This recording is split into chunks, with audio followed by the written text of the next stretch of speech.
Now, The Hunt Palmer Show. Waiting to rise again.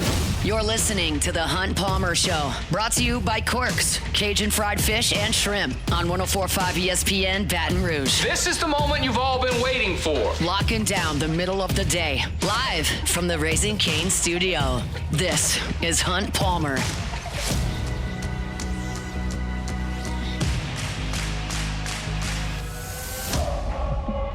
Hour 2, last hour of the week here on the Hunt Palmer Show. We're brought to you, as we are every Friday, by my friends over at Corks, Cajun fried fish and shrimp. It's a Lenten Friday. If you're looking to observe and not eat meat, Corks is a great option for you on Government between Foster and Jefferson. In 30 minutes, Patrick Wright, the voice of LSU's women's basketball program, will be with us to preview really the weekend.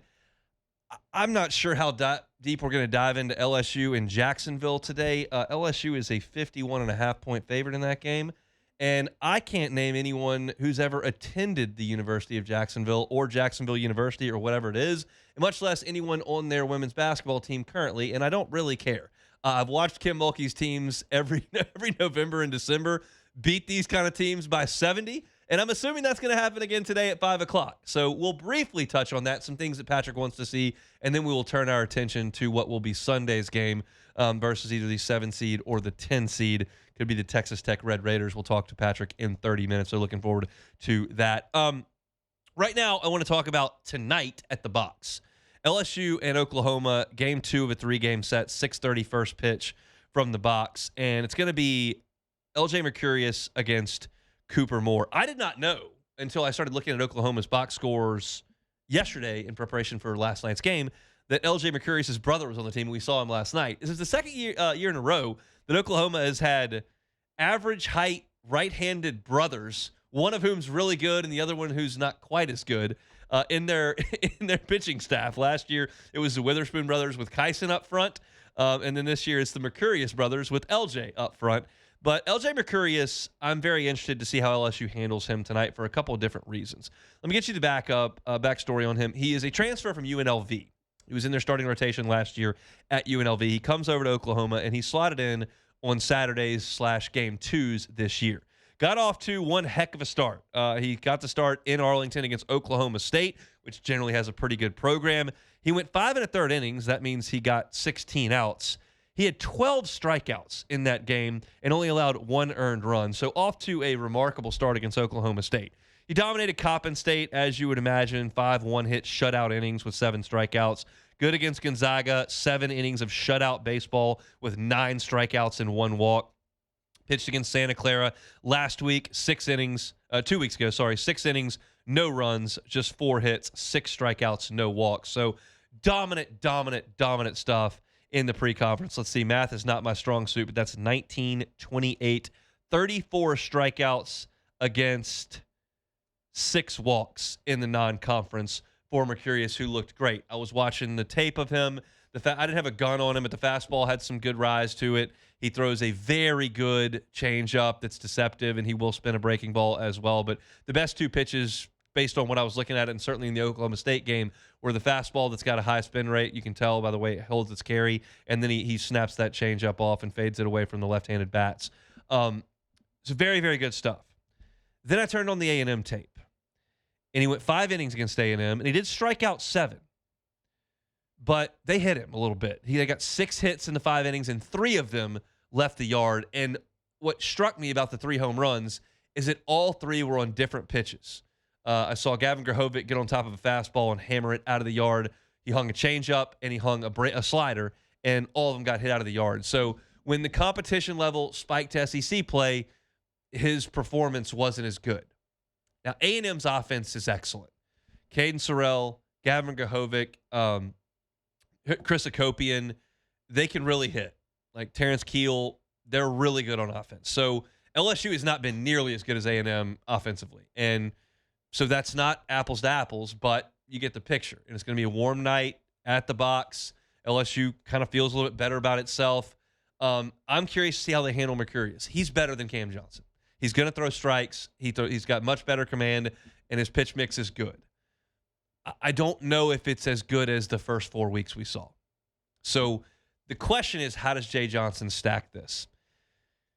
I'm not sure what the splits are on Mercurius because right-handed pitchers that have really good changeups sometimes are tougher on left-handed hitters than they are on right-handed hitters because they can fade that changeup away from the barrel.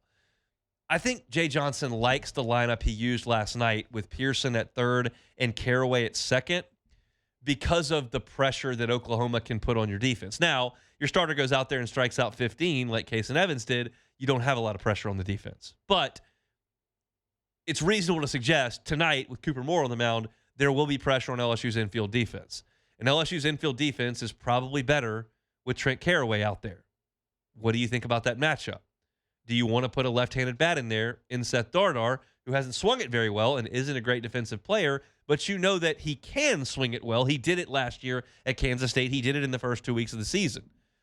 I don't know what Jay thinks about that. It's not just the offensive aspect against a great pitcher tonight. It's the defensive aspect against the lineup as well that you have to marry together. And I'm very, very curious how Jay handles that. Cooper Moore needs to get back on the saddle. I think, this is my opinion, that last week was an outlier for Moore. He just didn't have great command. He did give up some hits, and Vanderbilt just got to him. And I really still believe, based on the stuff I've seen, that Cooper Moore is going to be just fine in that 2 or 3 slot for LSU. Like, I feel good about him there. I think he's going to throw strikes. I like the changeup. He will throw the breaking ball for strikes when he needs it. And I think I think a lot of times over the course of 10 SEC weeks, Cooper Moore's stat line is going to look something like 5 2/3, 5 hits, 2 runs, 6 strikeouts, 1 walk. I don't think you're going to get him striking out 15 like he did, like Kaysen did last night. And I don't think he's going to be out of the strike zone a ton. He's going to give up some hits, try to keep those to singles. He's going to give up some contact. LSU's got to field him. And I think he's going to pitch out of some trouble because he has good stuff, a great makeup, and a very good changeup, and the fastball runs. So I think this is a bounce-back spot for Cooper Moore, and I feel like this is a huge, huge game for LSU. I'm going to try my best, not every single Friday, to come up here and say how huge the series is. They are, but that's repetitive, and it becomes white noise. But if LSU can win tonight, and you can win the first 2 of the series, you can win your 4th game in a row, you can beat one of the most statistically dominant pitchers in the SEC to this point. I'm not ready to put him in the category with some of the guys in the league in terms of stuff, but statistically, Mercurius has been as good as anybody in the SEC. If you can beat him, and you can hand the ball to William Schmidt on Saturday with a chance to sweep the series, and you've won 4 in a row, and you've beaten what I believe is going to end up being Oklahoma's ace, I think Mercurius is going to pitch next Friday. They can't run Camp Johnson back out there missing everything by a foot. There's just no way they can do that. Mercurius is going to pitch on Fridays for them starting next week, I believe. If you can beat a Friday guy the 2nd week in a row, because they beat Fennell last week, Moore can get back on the horse. You can win. You give yourself a chance to sweep. All of a sudden, this starts to feel a lot different. It starts to feel a lot different. If you lose tonight, and you don't swing the bats, and you put some pressure on yourself to go out there and win behind Schmidt, and then all of a sudden you don't, and then all of a sudden you're back to where you were. You've gained all this goodwill with Case and Evans' effort, and then you let all the air out of the balloon. It's a long season, and you don't have to overreact to everything. And if they lose tonight, they got a great chance to win tomorrow because Schmidt's really good, and you're at home. And Oklahoma won't have its best 2 arms, most talented 2 arms. But if you win tonight, you can start to sense a bit of a shift. And there are going to be multiple shifts throughout the course of this 10-week season. Like, LSU's not done losing series. I think we can all agree on that. They're not going to lose to Vanderbilt and go win 9 in a row. They're not done losing series. So there are going to be more shifts and twists and turns. But I also told you when you got home from Vanderbilt, like, okay, you've got 6 home SEC games before you play 4 absolutely brutal series. Absolutely brutal. Away from home 3 times and home against A&M, who's very talented. So to me, this one feels like it's got some weight to it. I told you in the first segment of the show today, 1 hour and 8 minutes ago, I said, man, doesn't it feel different today to wake up and think about LSU baseball because of what Case and Evans did. If Moore can follow suit and the offense can score some runs and you can beat a 2nd consecutive ace, considering Fennell last week, you didn't beat him, but you hit him. You can do that. You can start to frame the narrative a little bit more positively. That was a long 3 weeks, and we're not out of the woods yet. But tonight feels important. I can't wait to see what Jay does in terms of facing Mercurius, plus what you want to do on the infield defense. Need some guys to come through. And how about this? I'll leave you with this on tonight's game. How about this? Hit the ball over the fence. Hit the ball over the fence. I know there are guys on this team that can hit it over the fence. Zach York can hit it over the fence. Stephen Milam can hit it over the fence. Cade Arambidi can hit it over the fence. John Pearson can hit it over the fence. I know Brown can. He's doing it all the time. I don't have to put him in this discussion. It's easier to score runs if you bash the ball out of the ballpark. Vanderbilt's doing it. A&M did it to this guy last week. Hit a couple of homers. If you want to hit 3, I won't complain about it. I want some homers tonight. It's warm. The wind's blowing out of the south. Hit the ball out of the yard. That's what I want to see tonight. Come back with more. We got 45 minutes to go this week on The Hunt Palmer Show. The Hunt Palmer Show. It's March. It is Colon Cancer Awareness Month. Why is that important? Well, colon cancer is very, very common, but it's preventable and treatable if you catch it early. Well, how do you catch it early? Screening. That can detect those precancerous polyps before they turn into cancer. Okay, well, who needs to get screened? When do I need to do that? Adults beginning at age 45, unless you got family history, then it may need to be a little bit older. If you've got some abdominal pain, some of those symptoms, go get yourself checked out. Colonoscopy remains the gold standard here. For those at a low risk, maybe an at-home test is possible, but have that established relationship with your primary care provider, and that makes all the difference. They can guide you for the right screenings at the right time, including when it's appropriate to schedule that colonoscopy. So ask about your personal risk. Early detection saves lives. Schedule an appointment, Ochsner.org/schedule. That's Ochsner.org/schedule, or through the My Ochsner app. You're listening to The Hunt Palmer Show. Brought to you by Quirks, Cajun fried fish and shrimp.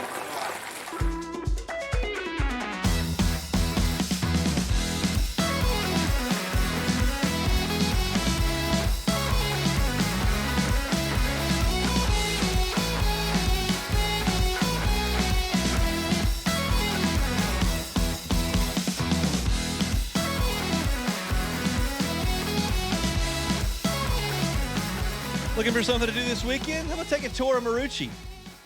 It's a gem here in Baton Rouge. It really is. Such a cool story. If you don't know the story of Marucci, go learn about it with a campus tour over there. Learn how 22 years ago, an athletic trainer and a couple of former big leaguers said, let's make a bat. Let's make another bat. Let's make some bats. Now they make the bat, the official bat of Major League Baseball. And you can see where they make 1,200 of them every single day. Major League Baseball is within a week now. Opening day is Thursday of next week, and when you turn on big leagues this year, you'll see a ton of Marucci lumber being swung around. And it's a cool story here in Baton Rouge. So go see where they make the bats. Go hear the story of how they came to do it. Check out Marucci at maruccisports.com/campus-tour. Every single ticket that you buy there comes with a 20% discount on the campus tour store and in the hitter's house as well. Matt Moscona was out there earlier this week at Marucci doing his show AFR live from there. Go by and see him at Marucci. Check out tickets at maruccisports.com. All right, a couple finals in today from March Madness. Texas Tech smashes Akron by 20. 91-71 was the final there. It was just a 5-point game at halftime, and then Texas Tech was off and running in the second half. And if you missed this earlier, Kentucky with a dramatic thriller in overtime over Santa Clara. Overtime wasn't so dramatic or thrilling, but the end of regulation was wild. Kentucky hit a bucket to tie it with about 20 seconds to go. Nobody had any timeouts. Santa Clara came down and hit a 3 to go up 3 with less than 10 seconds to play. Kentucky, with no timeouts, inbounded, got it to Otega Owe, who threw it in from about 40 feet off the glass to send it to overtime as time expired. Owe had 35 points in this game, also had 8 rebounds and 7 assists, so a sensational effort from Kentucky's best player to keep them alive in this tournament. You look at some of the other scores currently. Arizona hammering Long Island in a 16-1 matchup, 72-45. Iowa State and Tennessee State are just underway. That's a 15-2 matchup. Kentucky will get the winner of this one, and Iowa State's up 9-3 very early. But I did just look up at the screen and see an Iowa State player getting kind of carried off. He was putting a little bit of weight on his foot. I have no idea what happened, but it was like 2 minutes into the game, so clearly a starter for Iowa State. We'll see what's going on there. Virginia trying to hold off Wright State in a 14-3 matchup. It is 53-all right now with 13 minutes to play in that one. So very, very interesting. Some SEC action today. At 2:15, Alabama will take on Hofstra. At 3:25, Tennessee is playing Miami of Ohio. Florida will start its tournament run against Prairie View A&M tonight at 8:25. And then Missouri and Miami are basically the nightcap on True TV. That game will be played out in St. Louis, and that'll I forgot about that. Miami got sent to Missouri to play Missouri, which is just outrageous. But there's one game I want to talk about, Jordan, and I know the guys on Sports Today, on Live at Lunch talked about it today. North Carolina got run down last night by VCU. Yep. And you know my take on the guy next to the guy is probably not the guy. The guy next to the guy is probably not the guy. So when Roy Williams hangs him up and you're North Carolina and you just tap the next guy on the shoulder, I think that's weak. Now, Duke's done it with John Shire, and it looks pretty good. But you saw what happened at A&M baseball last year. We'll see what happens with Tennessee baseball this year. You know that oftentimes the guy next to the guy is not the guy. That's why I would be selling stock in Ole Miss football right now. But, and this is part of this is Roy Williams. It's not all Hubert Davis. But in the last 7 years, 5 times in 7 years, North Carolina has not advanced past the round of 64. They were a 1 seed 1 year and got to the second weekend, and then they played in the final in Hubert Davis's first year. Yeah, I remember but that. There's 1 year they did make the tournament altogether. That would have been the COVID year.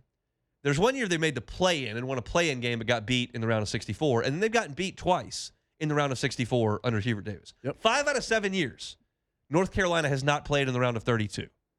That can't fly. No, it can't fly. It's the same way as LSU, has to be in the playoffs or the head coach has to go. North Carolina, they're the same way, but they're more on basketball. But the main thing that my takeaway from all this, Hunt, is that if you ask me, North Carolina, they just haven't had the talent over the years, like the last couple of years. Caleb Wilson's like the only outlier, and this is rare, but when's the last time you heard of a North Carolina player going like top 5? You see a Duke guy every year. Oh, they're an assembly line over Literally, every year there's a Duke guy in the top 10, top 5 going in the draft. You don't really, other than Caleb Wilson this year, you really can't even tell who was the last North Carolina guy to come through. And this is like 416th on my list of like complaints with the Hubert Davis North Carolina whole thing. But his press conference last night sucked. Sucked.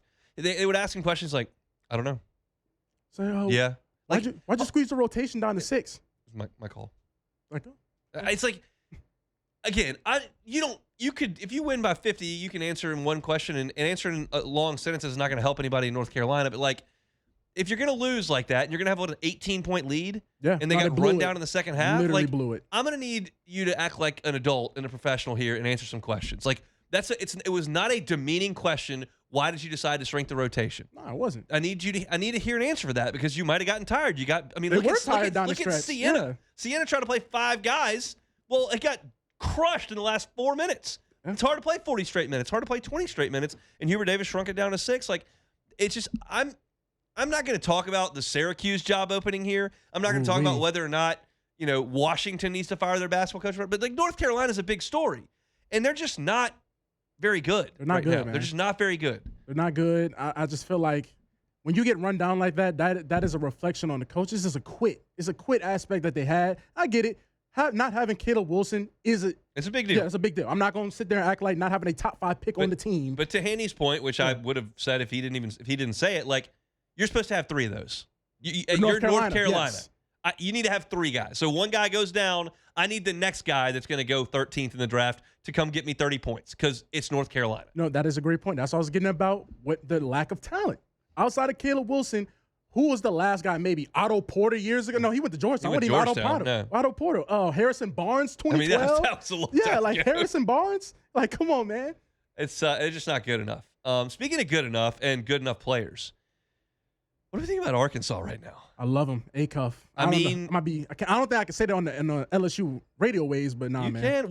We're a non-factor here. We're not in the tournament, okay? You're right, I got my gold shirt on and my purple hat today, And I love March Madness. I love the NCAA tournament. We're reacting to Kentucky in the break, making a 3 at the buzzer. Like, I love March Madness. We're not in it. So we don't have a dog in this fight. Okay. But the Hogs are playing. Oh, yes. And it's not just Acuff, although it's a lot Acuff. They got 3 dudes that are hooping right now. Trevin Brazil is throwing down alley-oops. He's knocking down threes. He looks really good. And, they've got 2 of the best freshmen in the country. But they could make a push on this thing. They could. If Malik Thomas and Billy Richmond, Malik Thomas is nasty. He's nasty. But that another thing we just talked about, talent. Yes. Coach Kyle's going to bring talent. This was the deal when they hired him. When they hired Calipari, I sat here on the radio and I said, look, this is a good idea by Arkansas. It has run its course at Kentucky. They're cranky. I get it. But if you're Arkansas, and you hire the next John Pelfrey or you hire Joe Mid-Major to come be the next guy, it might be Eric Musselman, who did a great job. It might be a disaster, and you might stink. At least if you hire Calipari, your floor is super high. Yep. He's going to get a couple of stud freshmen. He's going to get guys to recruit. You got Tyson Chicken money. You'll get some dudes, and you'll have at least a decent team. But they got a dude this time, and if let's just put it this way. Yeah. If Arkansas has to snap this streak of heartbreak and failure and not winning anything ever, and they're not going to do it in football, but in basketball and baseball, they've got a chance. I'd rather them do it in basketball and not do it in Omaha. Okay? Yeah. I don't like Calipari. Actually, I shouldn't say that. I don't dislike Calipari. I've never respected his coaching acumen. I just think he assembles the crew and says, go drive and score. And Acuff can do that. So good. But I don't want them winning it. I don't want them winning in Omaha. I want them, if they're gonna snap it, I'd rather it be. Do you think they're a legitimate title contender?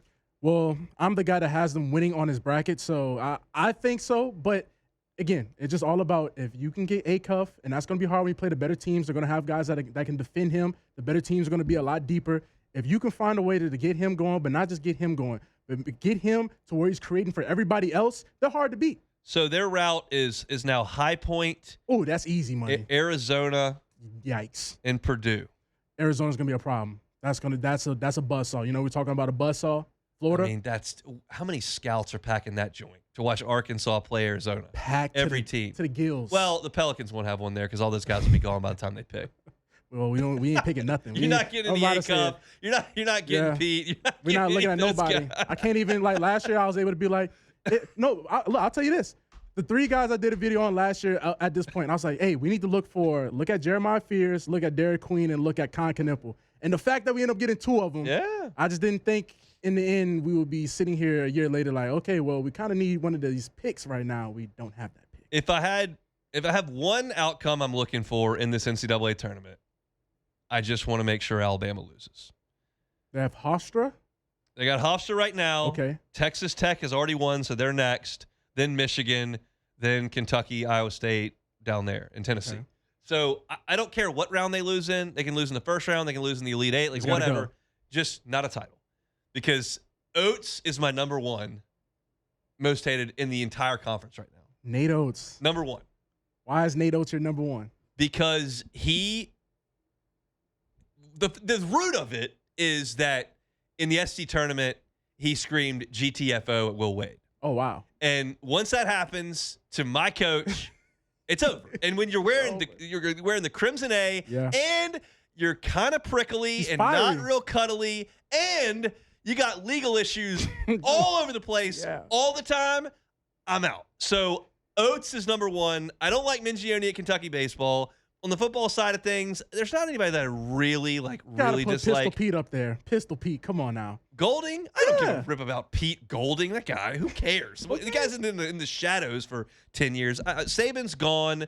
I'm trying to think about. I don't give I don't care about Alex Golish or Silverfield or Jeff Lebby or Pete Golding. Elko. That was Elko. He seems fine. He did pop off a little bit about the Brian Kelly record at night. He was popping. He was 20-2. But I mean, he seems fine. I don't give a rip about Texas and Sark and all of them. And there's just not a lot of that I'm really hating these days.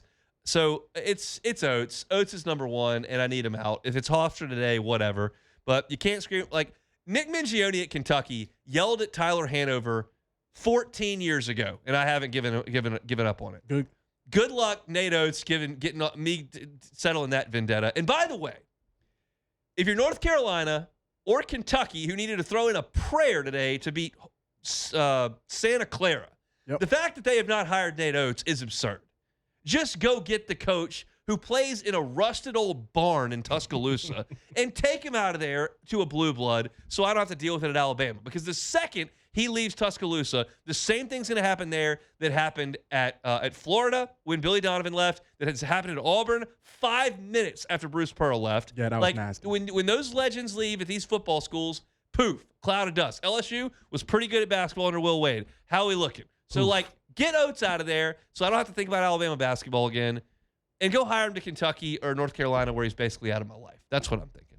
Well, you're going to be wishing hard because I think Alabama, they're going to keep him by all means. If Kentucky comes calling, here's the story. Okay.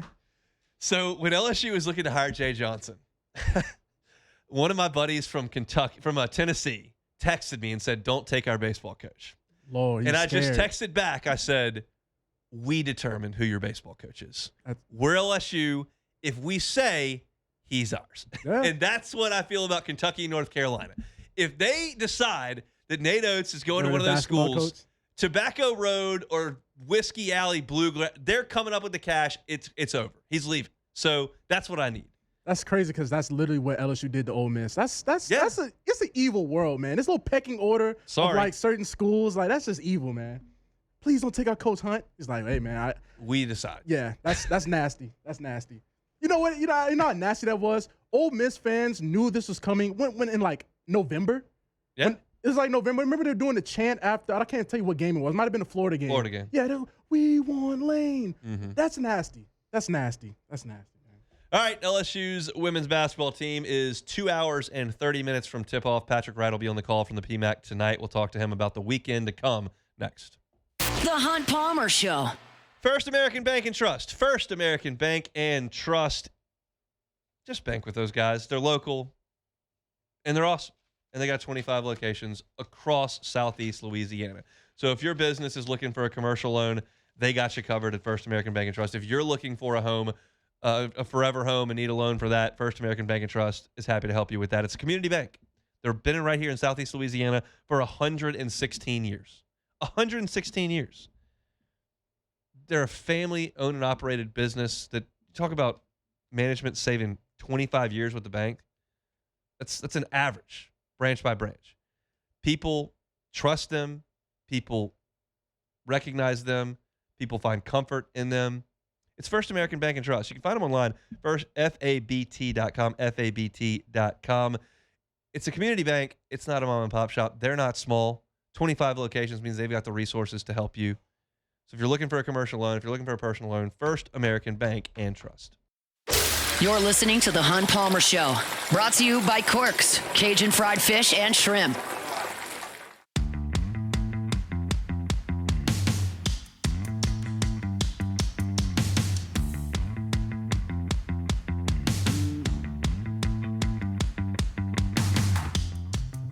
Friday show is brought to you by Corks, Cajun fried fish and shrimp. Looking to settle in and watch a bunch of hoops this weekend. No better spot to grab your grub from than Corks. Menus online at corksfishandshrimp.com. Big old jumbo Gulf shrimp, crispy, clean fried catfish, shoestring fries. Got your beignet bites as well. Delicious baked potatoes with the crawfish etouffee on the top. It's a Lenten Friday if you're looking to observe and get on by to abstain from meat. Corks happy to have you on Government between Foster and Jefferson. They bring you our Friday shows each and every week. Pair of games tonight from the Pete Maravich Assembly Center. LSU in Jacksonville at 5 o'clock. Then Texas Tech and Villanova will follow in the nightcap at about 7:30. Patrick Wright will be on the call for LSU and Jacksonville. He's the voice of LSU women's basketball. Good enough to give us a little bit of time here on this Friday. Patrick, how are you? Hey, doing good. March Madness in the air. It's a great time of the year. Certainly is. Should be an awesome environment in the PMAC tonight. Look, I'm 51.5 is the point spread here. Do we anticipate tonight looking a little bit like November and December in the Assembly Center? It should. We're not quite at that point yet where the women's game can have a 15 threat and a 2 for a long time, or a 16 with a 1. And even the 3 versus 14 matchups are not great. So, no, it shouldn't be, but hopefully it will be a good opportunity for LSU to kind of kick the rust off a little bit from a couple of weeks off. The SEC tournament's always been a week before the men, so the women always get a couple of weeks off. They've had a couple of these first games in the tournament in the past where they struggled a little bit, talking about LSU. But last year they came out and blew the doors off San Diego State, beat them by 50 in that first game. So as Coach Mulkey does, I think, she's adjusted in her time in the SEC with this extra week off, and she uses it real well. I think she'll have the team ready to go tonight. Is there something that you're looking for tonight from a specific player or on one side of the floor in a game that should potentially get out of hand in the second or third quarter? I'm looking to hopefully keep turnovers down. Not that LSU's had a problem with that, but Jacksonville, when they're playing well, can turn you over a little bit. They're not a big team. LSU should absolutely dominate this game on the boards. Jacksonville doesn't have anybody over 6'2" that's really going to play, and LSU can just run all kinds of big bodies out there. So this shouldn't be a game that, there should be a close rebound margin, and it shouldn't be a game that hopefully LSU has a lot of turnovers.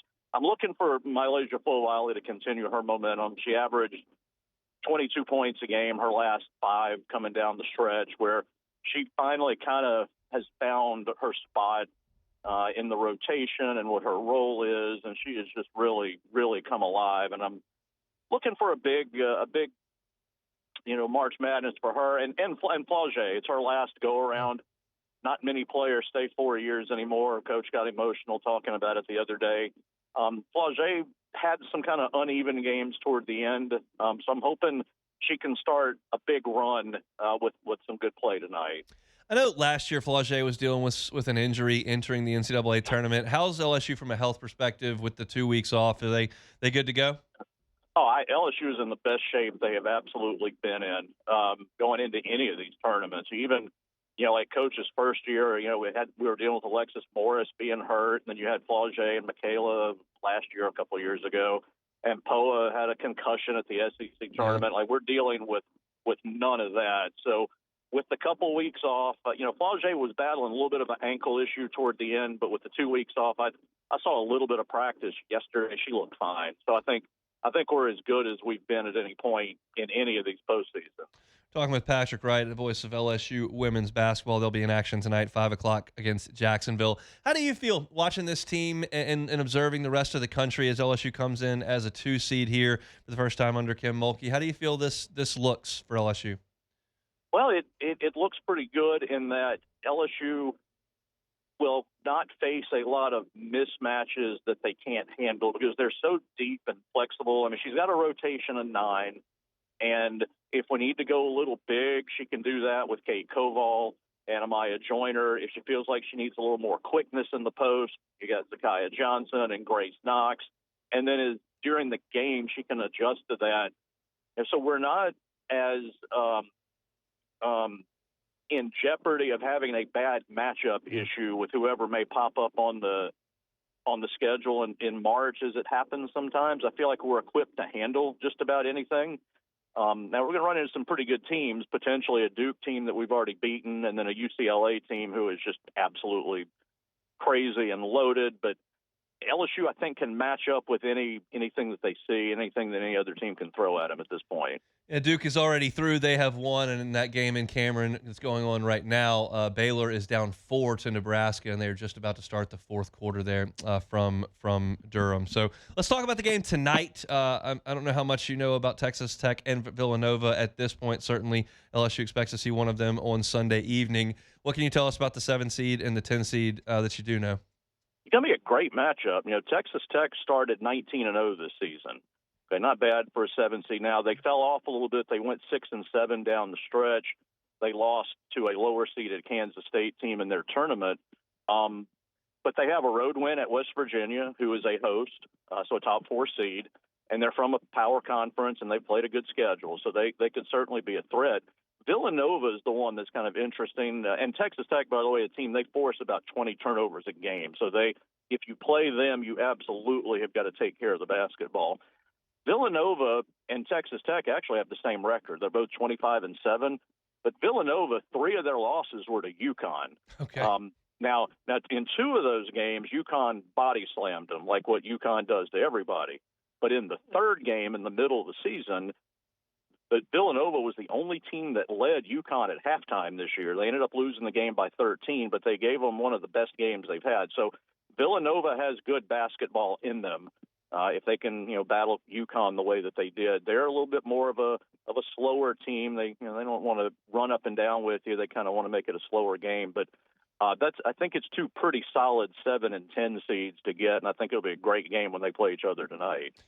Appreciate the time, Patrick. Have a great call tonight. Hopefully another great call on Sunday, a successful weekend, and we'll move on to next week. Thanks, Patrick. All right, Hunt. Thanks. Patrick Wright, voice of LSU women's basketball. Tigers in Jacksonville tonight at 5 o'clock. You can watch that on ESPN if you're looking for it. And then the nightcap on ESPNU between Texas Tech and Villanova. LSU, as he mentioned, shouldn't have any problem with Jacksonville in this one. And then we'll see what happens between Texas Tech and Villanova. The other pod, as Patrick mentioned, is over in Durham. Duke has already beat Charleston. They're the 3 seed. They beat them 81-64. And Baylor, Kim Mulkey's old team, is trailing by 6 at the end of the third quarter. So probably going to be, it'll be either Baylor or Nebraska against Duke, and LSU would see the winner of that in the Sweet 16 should the Tigers advance through the weekend. So that'll be another thing for LSU fans to watch this weekend. And LSU baseball does not play on Sunday, so the LSU women's basketball team will have the spotlight here in Baton Rouge if they can advance to Sunday. And I think we all feel pretty good about that as a 51.5-point favorite at this point against Jacksonville. So that is that with LSU women's basketball. We'll come back and close out the week. Hunt Palmer Show. The Hunt Palmer Show. Boudreaux's Electrical Services. Boudreaux's Electrical Services. Some call it over-planning. At Boudreaux's Electrical Services, they call it foresight. Because you know that you're going to have power outages in this part of the world. We have severe thunderstorms in the summer. We've got hurricanes. We even have winter events. And sometimes the power just goes out and you don't really even know why. That's the most frustrating thing. Don't lose power. Just get that Generac home standby generator outside of your home so that when the power goes off, you come right back up. Maybe you're at a point in your life where you've got a very, very young child, or maybe you're at a spot where you're working from home and you just can't have power outages. Change it with Boudreaux's Electrical. Get that Generac home standby generator. Give them a call at 985-397-1562. That's 985-397-1562, or the Gonzales location at 225-300-9389. Neil and Melissa have been running this for 40 years. They're family owned and operated right here in South Louisiana. Do business with a local business that will be here for customer service when it comes to installation of the generator, when it comes to maintenance of the generator, when it comes to monitoring the generator, when it comes to the customer service. Boudreaux's Electrical is where you need to get that generator from. So give them a call or check them out online at boudreauxelectrical.com. You're listening to The Hunt Palmer Show, brought to you by Corks, Cajun fried fish and shrimp.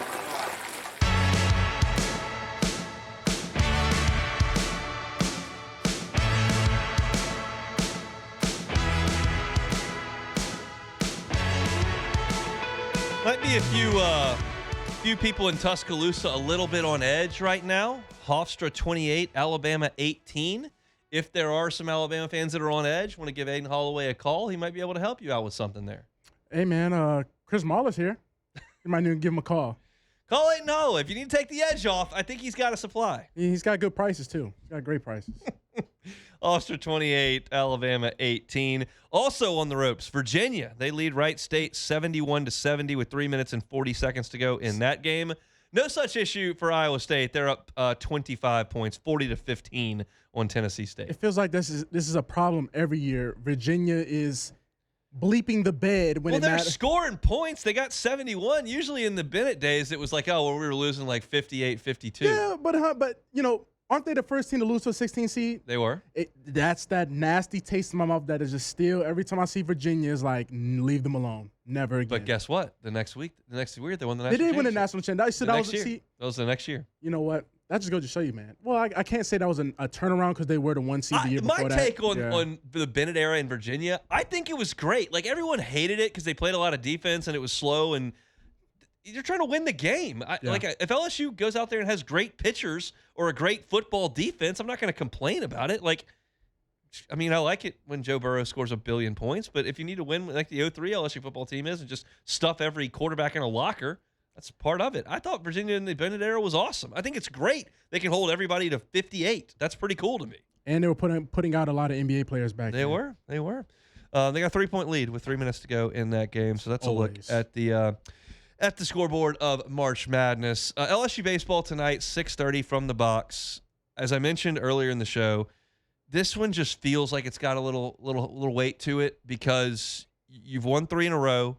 You can win the series tonight. You feel great about Schmidt going on Saturday. And you feel like you can really maybe make some headway and turn some things around based on the way Case and Evans looked last night. And that's the way I see it. LJ Mercurius is very good, and it would surprise me a little bit if LSU just knocked it all around the yard tonight. A&M hit him out 3 times last week, but he's been great for 5 weeks now. So we'll see. I will not make a pick because I didn't make a pick yesterday. That worked out. So I will not be making a pick, but I'm hopeful that LSU goes out there and gets it done tonight. I'll be in the box tomorrow and very much looking forward to seeing William Schmidt in the Golds dealing against the Sooners. But hopefully they're going for a sweep. We will see. All right, take it or leave it. Take it or leave it. Take it or leave it. Take it or leave it. Today's hottest stories in sports, news, and sometimes even Hunt's life. The question is, will he take them or leave them? All right, so the Kansas City Chiefs are reportedly in the mix to sign Saints all-time sack leader and veteran pass rusher Cam Jordan in free agency. Chiefs superstar defensive tackle Chris Jones posted on X last week saying Cam Jordan, just his name. That's all he put was Cam Jordan. So, and of course they are in talks. So Cam Jordan won't be in the black and gold next season. Take it or leave it. I'll take it. I think it's okay. I think it's okay to have a changing in the guard. I mean, you've lost to Mario. Yep. Cam feels like he might be on the way out, and there's even a possibility, if not a probability, I would say possibility at this point, that Alvin Kamara won't be with the team. So that's okay. It's just a new era. It's a new time. I've been saying for years that, or not, well, like over a year, that like the next great Saints team is probably not going to have a lot of these guys on it. Tyron, DeMario, Cam, Kamara, like all these guys that have been stalwarts, and it feels that way now. So that's okay. It's don't cry because it's over. Just smile because it happened. No, definitely smiling to happen, and also smile that he's leaving the division, leaving the conference, going to the AFC. I don't care, man. You pull a Bobby Hebert and go to the Falcons, man, and Morton Anderson that, go to the Falcons. Your legacy gone. No. Gone. Cajun Cannon does the pre and post game show. He went to the Falcons. Look, that's cool. You the all-time sack leader, brother. You can't wear no other. No. Morton Anderson's in the Hall of Fame. He went to the Falcons. He's a kicker. You can't be Cam. Kicker. You can't be Mr. I hate the Falcons and sign with the Falcons. Kicker. No. He's a kicker, man. Come on now. Kickers are people too. They got kids out here with 94 jerseys. Have some respect, Cam. Come on now.